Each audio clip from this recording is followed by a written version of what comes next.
네, 마태복음 2장 1절부터 12절까지 말씀 제가 한 절 읽고요. 여러분 한 절 읽어주시고 같이 교독해서 읽겠습니다. 헤롯 왕 때에 예수께서 유대 베들레헴에서 나심에 동방으로부터 박사들이 예루살렘에 이르러 말하되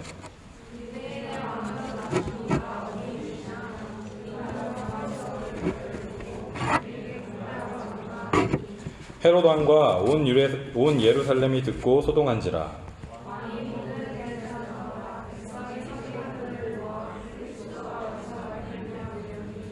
이르되 유대 베들레헴이오니 이는 선지자로 이렇게 기록된 바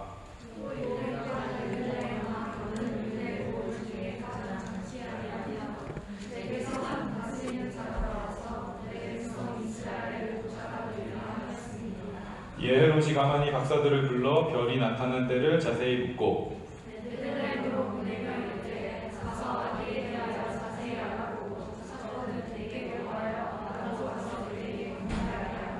박사들이 왕의 말을 듣고 갈새 동방에서 보던 그 별이 문득 앞서 인도하여 가다가 아기 있는 곳 위에 머물러 섰는지라.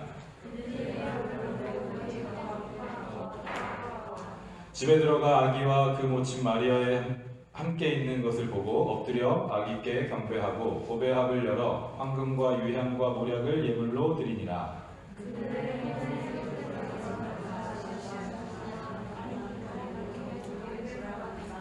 아멘. 아멘. 네, 오늘 경배라는 제목으로 같이 하나님 말씀 나누겠습니다. 우리가 크리스마스 주간이 되고 이제 연말이 되면 참 많은 예배로 모이잖아요. 경배하러 모이게 되는데 오늘 우리가 이 말씀을 통해서 우리의 그 모이는 예배와 경배가 정말 하나님께서 원하시는 그런 모습으로 드려질 수 있었으면 좋겠어요.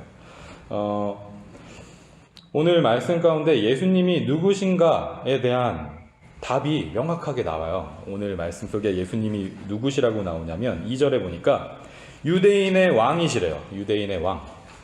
그러니까 왕이시라는 얘기인데 다른 말로는 또 뭐라고 얘기하냐면 4절에서 그리스도시다 라는 표현이 나와요. 우리가 예수 그리스도를 믿는데 그렇다면 왜 예수님이 유대인의 왕이시라는 말하고 예수님이 그리스도시라는 말이 여기서 같이 쓰였을까? 같은 뜻으로 쓰였을까? 여러분 우리가 그리스도라는 말을 너무 많이 듣지만 이 그리스도라는 말의 뜻을 실제로 잘 모르는 경우가 더 많이 있는 것 같아요. 근데 이 그리스도라는 말은요, 원래 이제 그리스 말로 크리스토스예요. 크리스토스. 그래서 크리스토스니까 그냥 한국말로 발음하기 쉽게 그리스도가 된 거고, 영어에서는 크라이스트라고 하잖아요. 그죠? 크라이스트. 그리고 이거를 중국말로는 기독이라고 번역을 했어요. 그죠? 그래서 우리가 크리스찬니티를 기독교라고 하는 거예요. 크리스찬니티가 중국말로는 기독교가 된 거예요. 그래서 우리가 우리 스스로를 그리스도인이라고 얘기하고 크리스찬이라고 얘기를 하는데 이 말은 무슨 말이냐면 내가 그리스도를 따르는 자입니다. 내가 크라이스트 팔로워입니다. 그 크라이스트를 따라서 사는 사람입니다. 라고 얘기하는 거예요. 그런데 이 크리스찬으로서, 기독교인으로서 우리가 살아갈 때 이 크라이스트라는 말의 뜻, 그리스도라는 말의 뜻을 아는 게 너무 중요하다는 거죠. 왜냐하면 이게 우리의 정체성을 설명해주는 아주 중요한 단어가 되기 때문에. 우리가 앞으로 제가 여러분이랑 이제 2020년 1월 달부터 정식으로 계속해서 함께 할 텐데 이 그리스도라는 말에 대해서 우리가 많이 얘기할 거예요. 근데 오늘은 딱 한 가지에 대해서만, 이 그리스도라는 말, 크라이스트라는 말의 딱 한 가지 측면에 대해서만 오늘은 얘기하고 싶습니다.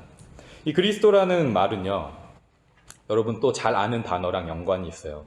메시아, 영어로 메사이아라는 단어가 있잖아요. 이 메시아는 히브리어예요.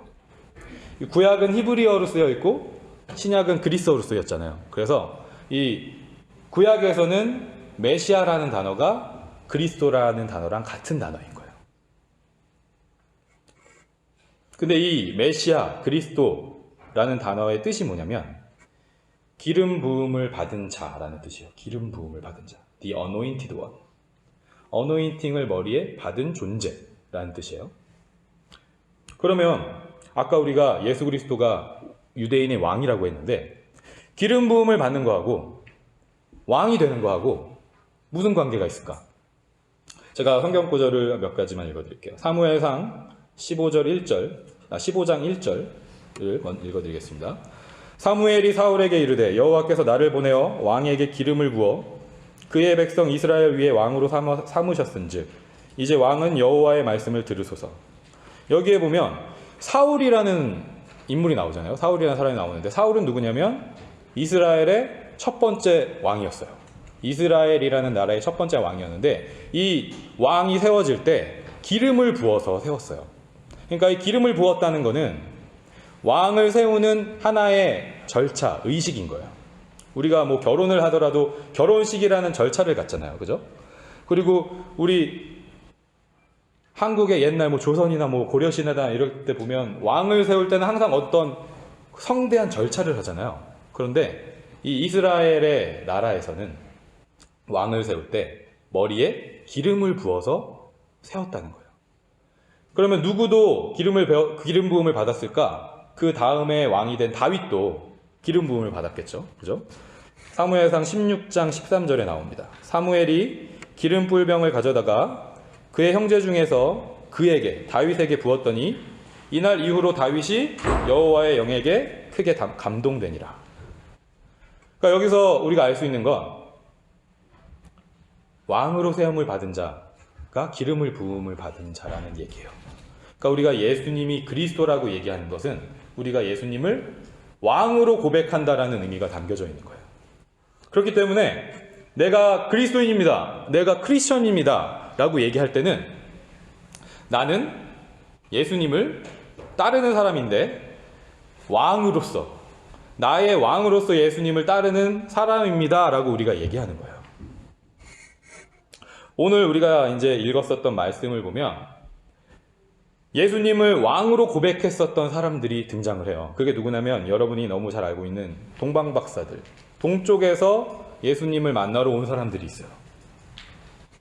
그런데 여러분 되게 좀 인터레스팅한 건 뭐냐면 예수님은 유대인의 왕인데 여기서 정작 예수님을 만나러 온 사람들은 유대인이 아닌 거예요. 지금 그 유대 지방에 이스라엘에 살고 있었던 사람이 지금 아닌 거예요. 다른 지역에 있는, 우리가 뭐 정확한 지역은 알 수 없죠. 어떤 사람은 뭐 저기 중동이라고도 얘기하고 어떤 사람은 뭐 다른 데라고도 얘기하는데 정확히는 알 수 없지만 어디선가 먼 곳에서 와서 유대인의 왕으로 나신 이가 누굽니까? 라고 물어보면서 예수님을 찾고 있는 거예요.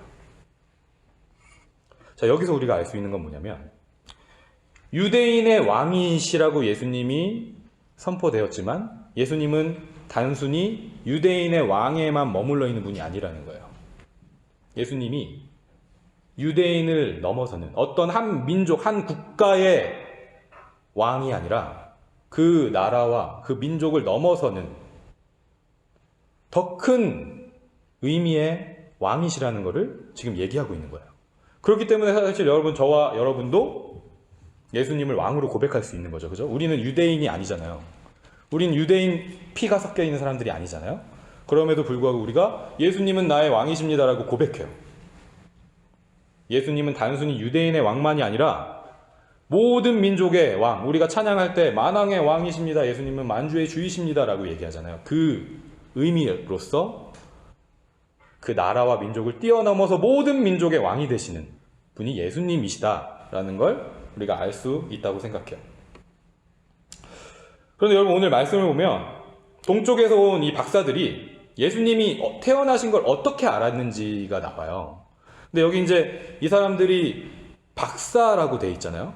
근데 어떤 분야의 박사냐면 이 사람들이 어떤 분야의 PhD를 갖고 있는 사람들이냐면 하늘의 별의 움직임을 관찰하면서, 그러니까 오늘날로 얘기한다면 뭐 애스트롤로지 같은 거 그런 거에 있어서 박사인 거예요.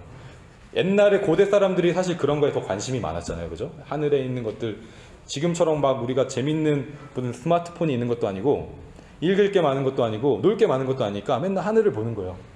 하늘을 보면서 오늘은 별이 여기 있었던 게 오늘은 어제는 여기 있었는데 오늘은 여기 있네. 그런 걸 맨날 보면서 별의 움직임을 관찰하는데 박사였던 사람들인 거예요. 그래서 그 별의 미세한 움직임을 통해서 예수님이 태어나신 걸 알 수 있었대요.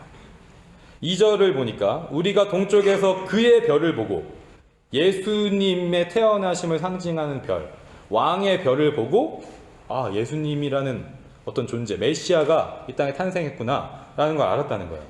그리고 또 9절과 10절에도 이렇게 나와요. 동쪽에서 보던 그 별이 앞서서 인도하다가 아기 있는 곳 위에 머물러 섰습니다. 박사들이 별을 보고 매우 크게 기뻐하고 기뻐했습니다. 여러분, 만약에 이 사람들이 별에 대한 어떤 박사들이 아니었다면, 전문가가 아니었다면 알아볼 수 없는, 예수님의 오심을 알아챌 수 없었을 거예요. 만약에 모두가 알아챌 수 있는 거였다면 여기 등장하는 헤롯 왕이나 그 유대인들, 대제사장들과 서기관들도 알았어야겠죠. 그 별의 어떤 움직임을 다 볼 수 있는 거였다면. 근데 이 별의 미세한 어떤 움직임을 관찰할 수 있었던 그 박사들이 그 별을 통해서 이 땅에 그리스도가 오셨다는 것을 알게 되었다는 거죠. 왜 하나님이 그렇게 하셨을까? 하나님이 왜 그렇게 하셨을까? 하나님은 끝없는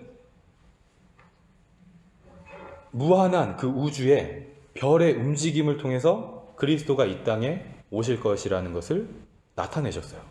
그러니까 여기서 우리가 알 수 있는 건 뭐냐면, 아까 우리가 얘기했었던 것에서 연장해서 이제 간다면, 예수님은 단순히 유대인의 왕만이 아니라 단순히 그 유대인을 뛰어넘는 모든 민족과 나라의 왕만이 아니라 하나님이 만드신 모든 만물, 모든 우주 만물의 창조자 하나님이시라는 걸 나타내고 있는 거예요. 예수 그리스도가. 예수 그리스도를 내가 원하는 어떤 특정한 그룹, 특정한 공동체에 가둬놓는 게 아니라, 내가 속한 나라에 가둬놓는 게 아니라 이 세상의 모든 것을 창조하시고 다스리시는 분, 모든 것의 주인. 아까 우리가 찬양도 했잖아요. 나는 주님의 것. 나를 포함해서 여기 있는 모든 사람들이 하나님의 것이다.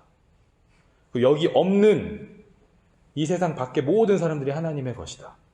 그 사람들뿐만 아니라 모든 만물이 하나님의 것이다. 라는 걸 고백하는 게 그리스도인이라는 거죠.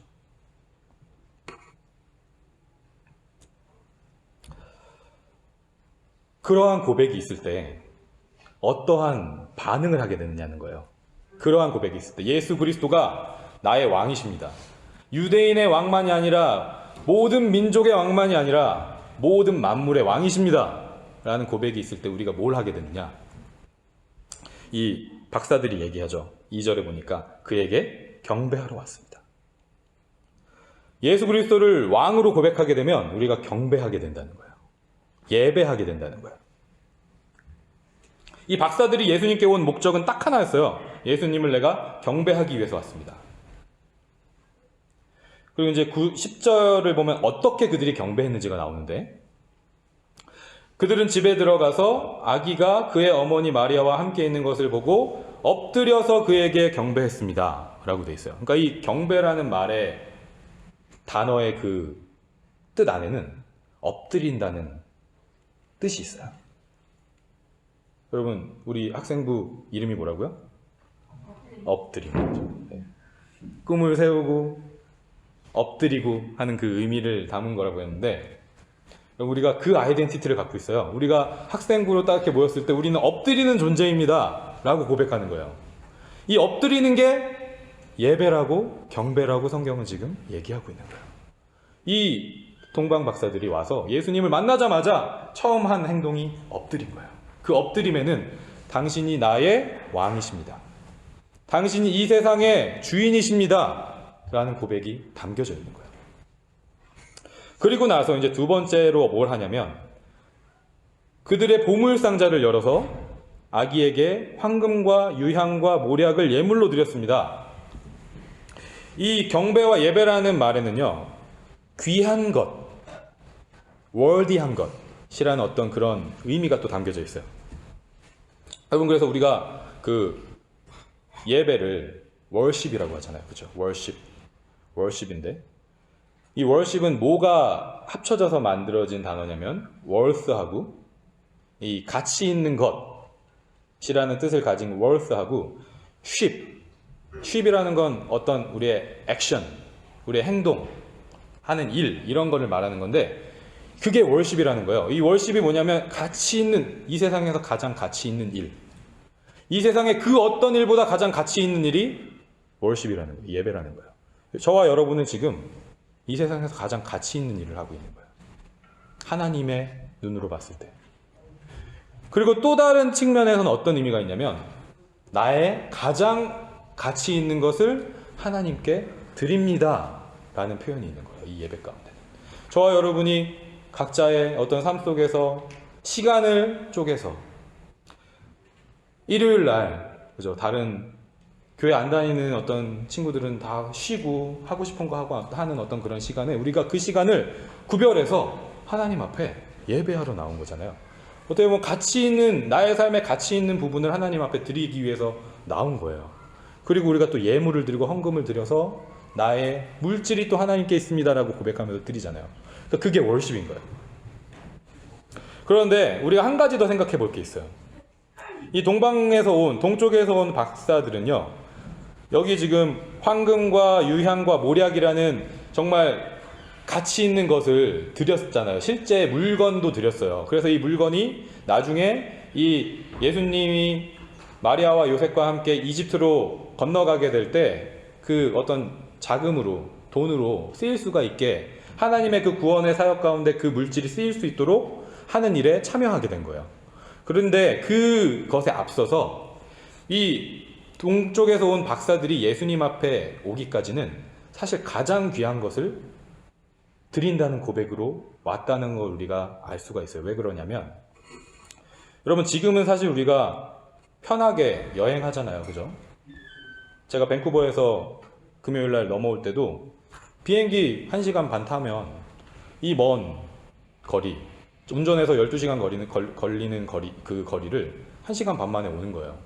만약에 걸어서 온다고 한다면 어떻게 될까요? 한 뭐 며칠 걸릴까요? 네, 오래 걸리겠죠? 특별히 이런 날씨에. 그런데 여러분 이제 고대 사회, 옛날 사회를 한번 떠올려 보세요. 사도 바울이 전도 여행을 하고 막 그랬을 때를 한번 떠올려 볼게요. 그 당시에는 여행을 어떤 한 지역에서 어떤 다른 지역으로 여행을 한다는 건 자신의 안전이 보장되지가 않는 거예요. 그죠? 지금처럼 막 경찰들이 곳곳에 있어서 범죄자들을 막 다 잡아주고 내가 위급할 때 911에 신고를 할 수 있고 이런 게 아니잖아요. 그죠? 그런 것이 없이 자기의 그 안전을 최대한 보장, 그래도 할 수 있는 최선의 강구를 하면서 떠나지만 절대로 자신의 그 안전과 생명을 개런티 받을 수 없는 상황에서 그 별의 움직임을 보고 그 먼 길을 온 거예요. 그러니까 이 사람들은 자기의 생명을 걸고 자기의 그 삶을 걸고 지금 예수님 앞에 나온 거예요. 그러니까 어떻게 보면 가장 귀한 것을 드린 거죠.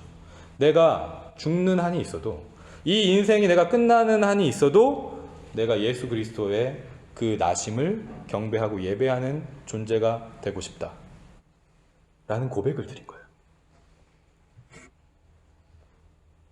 그런데 여러분, 오늘 본문에는, 오늘 말씀에는 이 동방 박사들과 완전히 반대되는 사람들이 또 나와요. 그게 누구냐면 헤롯 왕과 대제사장들과 서기관들. 이 사람들은 유대 지역에 살던 사람이죠. 그리고 이스라엘 사람들이에요. 그럼에도 불구하고 유대인의 왕으로 오신 그 예수 그리스도가 어디에서 나시는지를 말씀으로는 알았는데, 그 말씀에 정통한 사람들이잖아요. 이 사람들은 이 성경의, 구약 성경에 정통한 사람들이에요. 어디에 뭐가 있고 무슨 구절이 있고 다 외우는 사람들이에요. 그래서 예수 그리스도가 어디서 태어날 것이다 했을 때 베들레헴이라는 곳에서 태어날 거래 라는 걸 알고 있었던 사람들이에요. 그럼에도 불구하고 정작 실제로 예수 그리스도가 이 땅에 나셨을 때 예배하는 자리에는 있지 않았다는 거죠. 유대인이라는 출신, 성경을 많이 내가 읽고 아는 어떤 그런 지식이 예수 그리스도를 경배하고 하나님을 예배하는 것을 개런티하지 않는다는 거예요. 아무리 우리가 오랫동안 신앙생활을 하고 아무리 우리가 성경에 대해서 많이 알고 공부를 하고 해도 그것이 우리가 하나님을 예배하는 것, 올바르게 하나님을 경배하는 것을 개런티 해주지 못한다는 거예요. 마찬가지로 우리가 이 시대를 살아갈 때도 저는 그렇게 생각해요. 제가 지금 여러분 앞에 전도사라는 그런 타이틀을 가지고 서 있지만 이 전도사라는 타이틀이 제가 하나님을 예배하는 것을 온전히 하나님을 정직하게 신령과 진정으로 예배하는 것을 늘 보장해 준다고 생각하지 않아요. 전도사라는 타이틀은 그냥 하나님께서 맡겨주신 하나의 소명인 것 뿐이에요.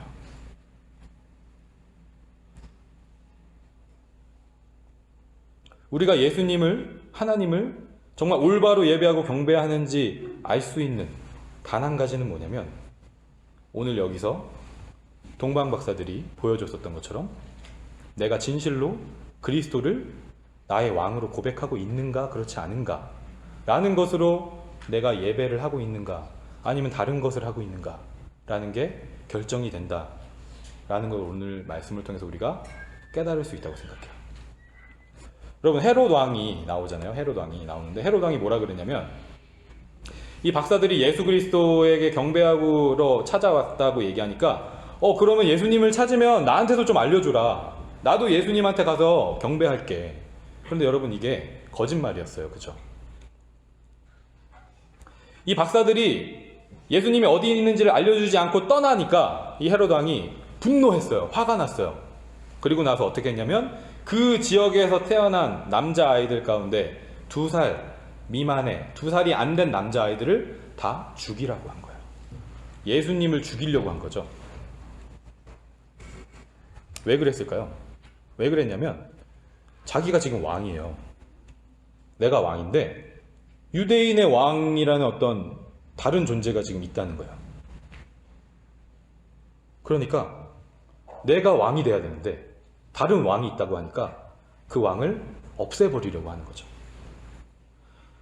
자신이 왕이라고 생각하는 존재는 절대 예수 그리스도를 예배하고 경배할 수 없다는 걸 우리가 알 수 있는 거예요. 우리의 예배를 한번 돌아봅시다. 저는요, 여러분, 어릴 때부터 음악을 좋아하고 악기를 좋아하고 그냥 그렇게 늘 음악을 즐기면서 살았어요. 그래서 주일학교 때는 어린이 성가대 하고 학생부, 청년부 때도 성가대를 하고 또 이제 학생 때는 이제 형들한테 악기를 하나씩 배우고 찬양팀을 하고 찬양 인도를 하고 대학교에 가서는 또 이제 찬양이 좋아서 여러분 예수전도단 캠퍼스 워십 이런 거 아시잖아요. 그죠? 예수전도단에 들어갔어요. 예수전도단에 들어가면 찬양을 더 많이 할 수 있겠지. 아무튼 그런 찬양을 하는 자리에 항상 있었어요. 그런데 제가 이렇게 성가대를 하고 찬양팀을 하고 찬양 인도자를 하고 그렇게 하면서 반드시 늘 조심하고 경계해야 될 부분이 있구나라는 걸 생각하는 부분이 몇 가지가 있어요. 첫 번째 뭐냐면 찬양팀이든지 어떤 것이든지 우리가 앞에 서게 되면 참 교만해지기가 쉬워요. 사람들이 나를 막 주목하고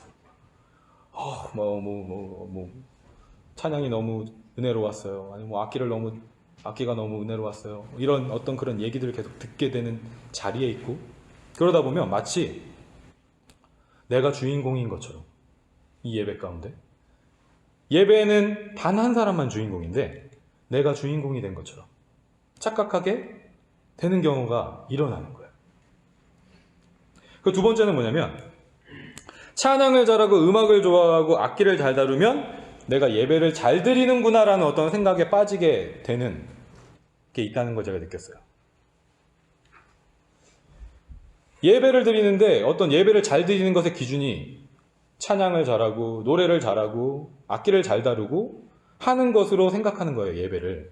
만약에 여러분 그걸로 우리가 예배를 기준 잡는다면 음치나 박치나 악기를 못 다루고 이런 사람들은 예배를 잘 드릴 수 있는 방법이 없어요. 그러면 그쵸?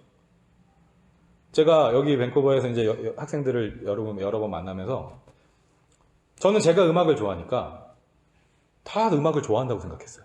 웬만하면 모든 특별히 학생들, 청년들은. 그런데 여러분 만나보면 음악을 또 싫어하는, 음악에 소질이 없어서 별로 막 이렇게 막 찬양을 하고 막 이런 거가 그렇게까지 막 기쁨이 되지 않는 친구들도 있다는 걸 제가 봤어요.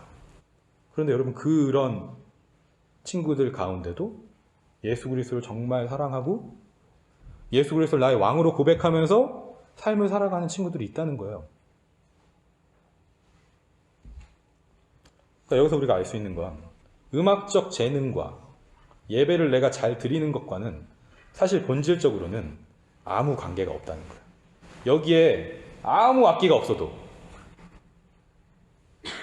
피아노 하나, 기타 하나, 아니 뭐 악기가 없이 그냥 우리가 목소리로만 찬양을 하고 예배를 할지라도 그 가운데 우리의 마음 가운데 예수 그리스도가 나의 왕이십니다라는 고백이 있다면 그게 하나님이 기뻐 받으시는 예배가 될 줄로 믿습니다. 물론 이러한 우리 함께하는 이런 것들을 통해서 더 어떤 풍성한 그런 은혜를 우리가 기대하고 소망하는 마음으로 준비해야죠. 그런데 그 중심 가운데는 예수 그리스도가 나의 왕이십니다 라는 그 고백으로 드려지는 예배가 하나님이 원하시는 예배라고 생각해요. 저와 여러분의 예배가 그런 예배가 되었으면 좋겠어요. 헤롯 왕과 대제사장들과 서기관들처럼 월십에 실패하는 그런 삶이 아니라 예수 그리스도가 나의 왕이십니다. 그래서 내가 가진 모든 것, 나의 재능과 나의 시간과 나의 물질과 나의 삶이 오직 하나님의 것입니다. 내가 거저 받은 것이니 하나님 앞에 다 드립니다. 라는 그런 고백으로 하나님 앞에 예배하는 저와 여러분의 우리 엎드림 학생부, 특별히 우리 이제 이번 주 성탄 주간이라서 성탄 주일에도 또 예배하고 여러분 발표회도 하고 송구영신 예배도 있고 하잖아요. 예배 횟수가 많으면 많을수록 우리가 이 부분을 다시 한 번 더 생각하면서 예수 그리스도가 나의 왕이심을 고백하며 예배하는 저와 여러분의 삶이 되기를 간절히 소망합니다. 아멘.